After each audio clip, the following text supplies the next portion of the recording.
So about 2 years ago, I made a video on my top 10 favorite Pokemon of all time.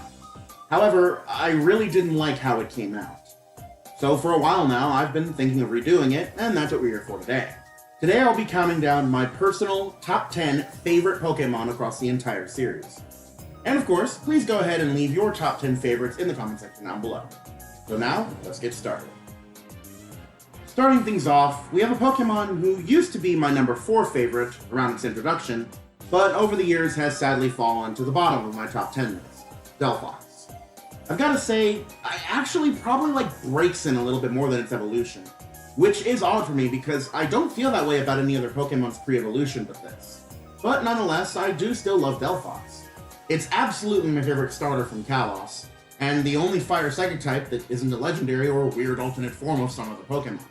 I guess it's because I love Fennec Foxes, and I love fire and psychic types. It being a decent special sweeper, which is my preferred playstyle as well, doesn't hurt either. Having great coverage moves in Shadow Ball, Grass Knot, and Dazzling Gleam to go with its stab. So overall, definitely a good Pokemon, just not one of my favorites as it used to be. When deciding through the numerous Pokemon who contended for the lower positions on this list, several of them I had to throw out for various reasons, ranging mostly just from how I felt at them at the time of writing the first drafts of this script. After going through several rewrites, I noticed I didn't have love for any of the Generation 1 or 2 Pokemon. So I combed through the original 151 and narrowed down my favorite, Arcanine. I came to this conclusion using several factors. Firstly, I love fire types. Secondly, I love big doggies. Thirdly, Arcanine is actually the exact same size as I am, both height and weight. And finally, every time I've used it, it's been a phenomenal Pokemon, with a myriad of different sets to use. You can use it as a physical sweeper, a special sweeper, mixed attacker, bulky support, status user, and it's even amazing in doubles thanks to its ability Intimidate. Plus, it's garnered a gargantuan move pool across its generations, so it has plenty of options to deliver the pain, or even heal it. So yeah, Arcanine is a good boy, and I love him for it. Now, as far as Generation 2 was concerned, I was fooling around several different ideas of what could be on the list. However, with a third less Pokemon as Generation 1, I definitely had less to work with. Plus, in all honesty, Gen 2 has one of the most underwhelming rosters in the entire series, supporting several useless baby Pokemon, a bunch of weak Pokemon including one of the weakest of all, Sunkern, and one of the worst Pokemon designs ever in Unknown, and overall just not very many options. But I did manage to narrow it down to 2, Ampharos and Feraligatr. These two were both fantastic choices, but in the end, I had to give just a little edge to my boy Feraligatr. Feraligatr was my starter of choice during my first romp through the Johto region, primarily as a way of countering the ever-present belief that Typhlosion was the only good Johto starter, but also because I love the look of reptiles, and I've always preferred water starters as opposed to the other two. Feraligatr wasn't great starting out, however, having the common pre-Generation 4 problem of being a primarily physical attacker with a mostly special move pool. But I managed with a dual sweeper of sorts my first go around, and man did it work wonders. As far as history with this Pokemon goes though, outside of using it in Pokemon Colosseum and XD Gale of Darkness, it kinda stops there.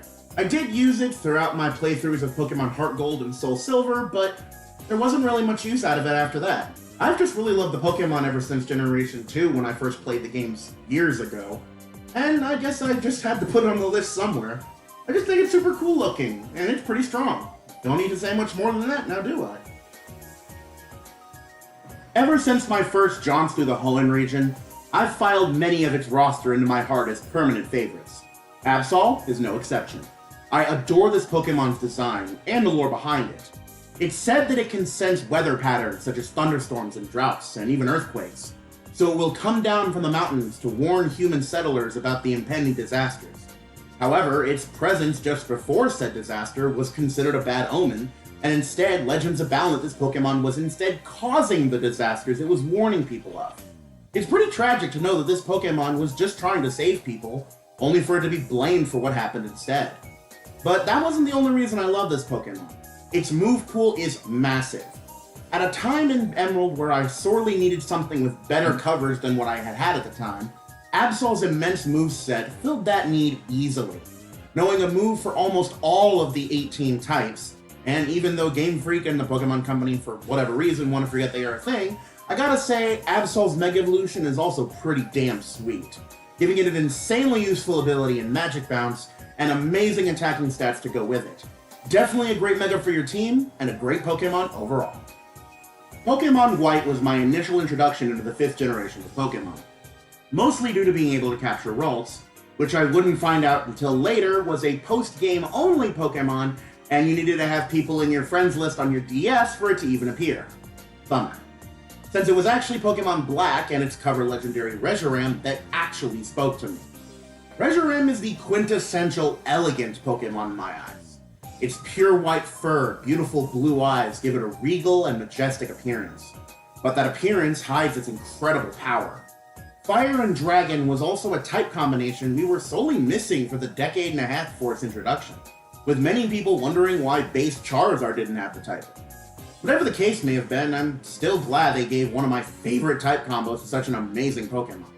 Said to only come to the hero who embodies the truth, this Pokemon is said to be able to protect the truth itself at all costs. So we have an elegant appearance, enormous power, strong morals, and a protective instinct over the one it deemed worthy of being its trainer. All in all, I really can't think of anything bad to say about Reshiram. Dragon types appear to be a recurring thing on this list here, mostly because dragons are my favorite type, so it would make sense that a lot of my favorite Pokemon would also be of this type. And my favorite dragon Pokemon of all would have to be Latios. A little history with me and this little creature. I first saw it when I got a peek at the Pokemon movie it starred in with Latios when my mom had left me at a daycare center when she was at work. I remembered seeing near the end of the movie where that girl kisses Ash, and it was never made clear if that was Latios or not. Now, my inner childish romance nut thought that it would absolutely had to be Latios who kissed him, and since then I fell for this little dragon. When I had my first copy of Pokemon Emerald, I managed to catch Latios after like 2 weeks of hunting. But when I gave the cartridge to a classmate of mine because he said he knew how to clone it, I ended up getting the game back not with 2 Latioses, but with none instead. In exchange for deleting my Latios, however, he gave me his copy of Pokemon Sapphire, where I'd get another shot at catching it. I even got Pokemon Heart Gold, White 2, and Pokemon Alpha Sapphire just for the chance of catching another Latios each time. You could say it's been a bit of a love affair with me and this adorable dragon, and I don't think that would end even when Pokemon itself comes to an end. I have been tipsy-toeing around this Pokemon for a long time. At first, Zoroark sat as my number 3 favorite Pokemon for years. But the more I look at it, I think I can finally see why. The main reason was because this Pokemon was such a mystery in the original Pokemon Black and White. The only way to obtain it was to bring one of the shiny legendary beasts from Generation 2 into the game through an event that was only given out for a limited time, and one I sadly ended up missing. Or you could get its pre-evolution Zorua by getting a Celebi event in Platinum and transferring it to White and using that to talk to a boy in Castelia City to get the boy to turn back into a Zorua. This event I did manage to get, but I somehow managed to either release the Celebi or something, so I was never able to get Zorua or Zoroark in Pokemon White. So this mystery of how good this elusive Pokemon could be is probably what made me so enamored with the thing. But come Pokemon White 2, I would actually be able to get a Zorua in-game in Driftveil City from one of Team Plasma's old bosses. And after I finally got a chance to use it, I won't lie, it was a bit underwhelming. After all, it's just a pure Dark type with a unique ability, not much else to it. It would take my using it in Pokemon X and Y before I would truly love this Pokemon. Finding it in the forest just shy of the Pokemon Village in the final gym town of the game was a huge surprise for me. I was in need of a 6th Pokemon for my Kalos team at the time, and finding a random Zoroark in the grass certainly filled that need. I would take Zoroark through the Elite Four and Champion, and even into the Battle Chateau later on, and when Oraz came out, I also used it there through the DexNav feature. So yeah, me and Zoroark have a weird history together, and although it has finally been dethroned from its top 3 spot, it will always be my favorite mystery of my entire Pokemon experience. Now, about that Pokemon that finally usurped Zoroark from its pedestal. I have had much less experience with this Pokemon than Zoroark has, since it is a far newer Pokemon, but my experiences have been positive ever since I first picked her up. Marina is by far my favorite starter Pokemon Final Evolution, and as you can see, also one of my top 3 favorites of all time.